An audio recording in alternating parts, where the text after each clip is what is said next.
There's no bogeyman to get you, never fear. There's no ogres, wicked witches, only greedy sons of bitches who are waiting to exploit your life away. Don't you let 'em buy you out or break your pride. Don't you let yourself be used and cast aside. If you listen to their lying, they will con you into dying.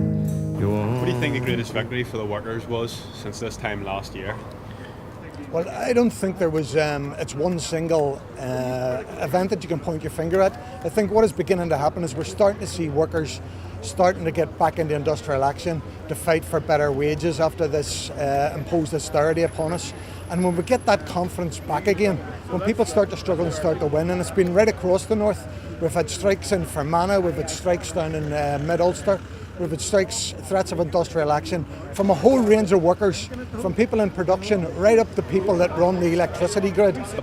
Okay, my name's Anthony Kelly. I'm from Unite, based in Liverpool. I'm here on International Workers' Day in Belfast to celebrate with working class people.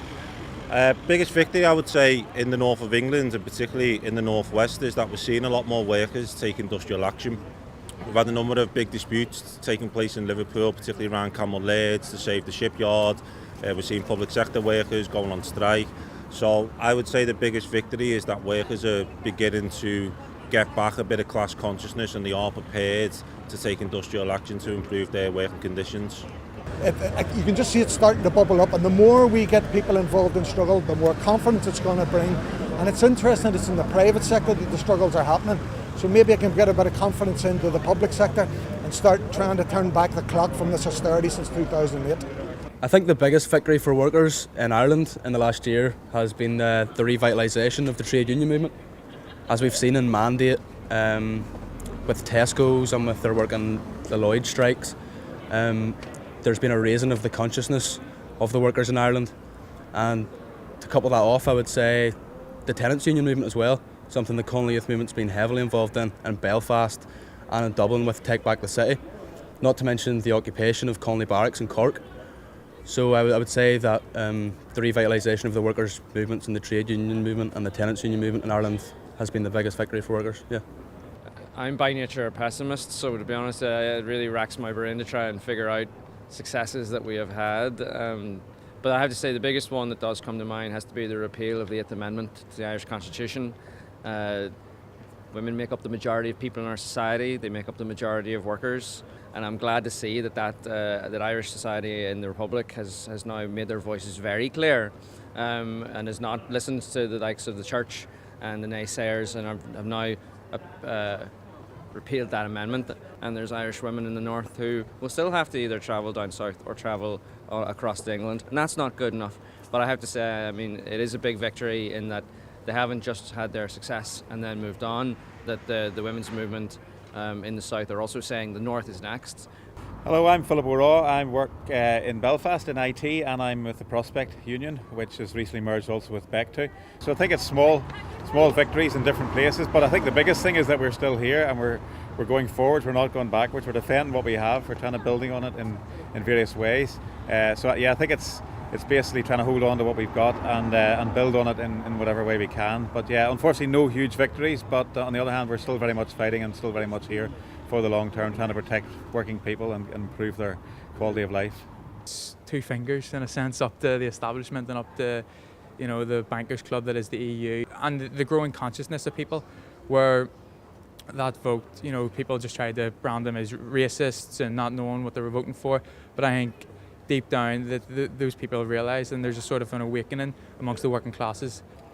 I'm not entirely sure I can answer that in the sense of in declaring a victory. I could say that perhaps that we've stopped the rot, and we haven't retreated in the last year.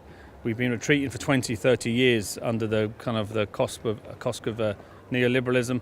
But last year we've kind of stuck our feet in a little bit and resisted further retreats. But in order for us to claim victories, we have to go on the front foot. We need to see more militancy, more industrial action. We need to see more investment in political education for workers, so that workers understand why we need to take industrial action. So for me, it's a case of stand here, retreat no further, and see how we can go forward from here on. What would be your biggest fear going forward from this point?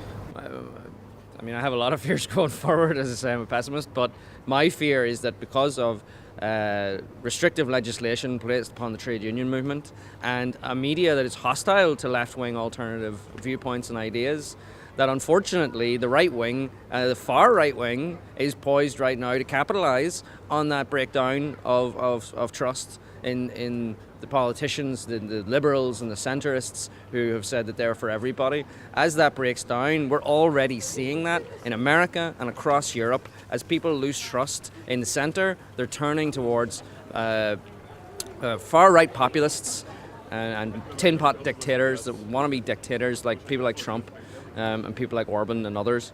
So my greatest fear is that as the neoliberal order breaks down, it's not going to be socialists and trade unionists who are going to capitalise on that. It's unfortunately going to be the far right, and that's a fight we need to be preparing for right now. Well, I have to say the biggest fear at the moment now is the announcement of the selling of the shorts operation by Bombardier. That is a serious threat to the economy.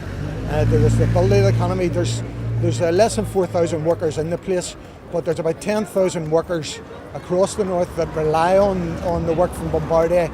But this is a company that was owned by this community here. It was a nationalised company which was given to Bombardier. They bought it for 28 million and were given over $1 billion back by the government in taxpayers' money, our money.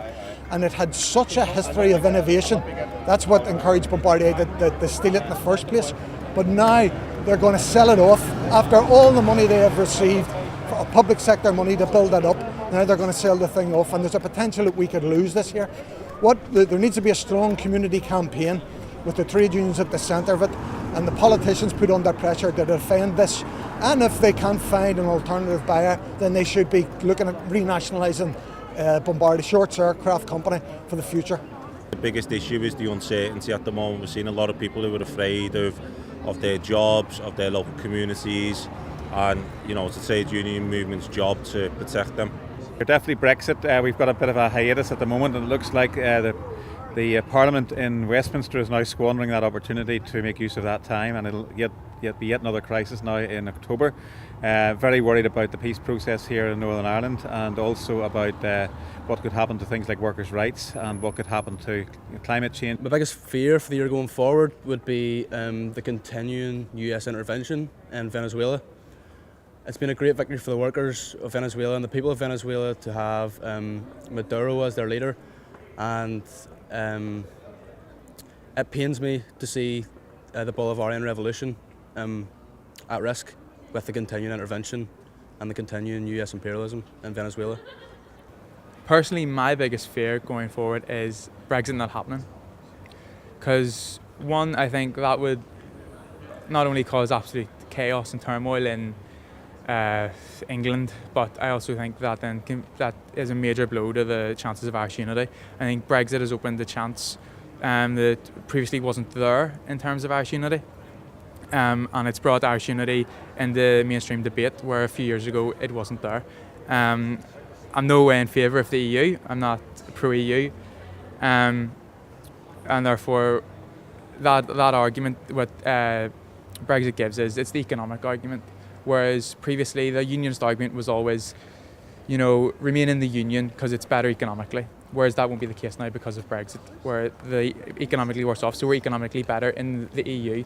So therefore it's better. Therefore the chances of a 32-county Irish state in the EU has increased. But obviously then we move forward and get Ireland out of the EU and have a 32-county socialist republic. The biggest fear, I suppose, at the moment is there's been a sudden shift in the zeitgeist in political discourse around climate change, which is good, and we want to hear that, we want to see that. But what we need to see, of course, is a just transition, so that whenever the penalties for climate change begin to kick in, and whenever we start to change our industries, the working class don't carry the can for that. Already, carbon taxes and taxes on fuel and taxes on cars are hitting working people more than they are, of course, people with money and assets. So we need a just transition which has within it kind of green jobs and the protection of worker standards of living. My fear is that we will carry the can changes that we need to make to protect the future of There's the planet. no bogeyman to get you, never fear. There's no ogres, wicked witches, only greedy sons of bitches who are waiting to exploit your life away. Don't you let 'em buy you out or break your pride. Don't you let yourself be used and cast aside.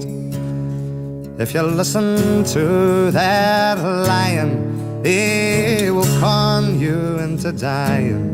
You won't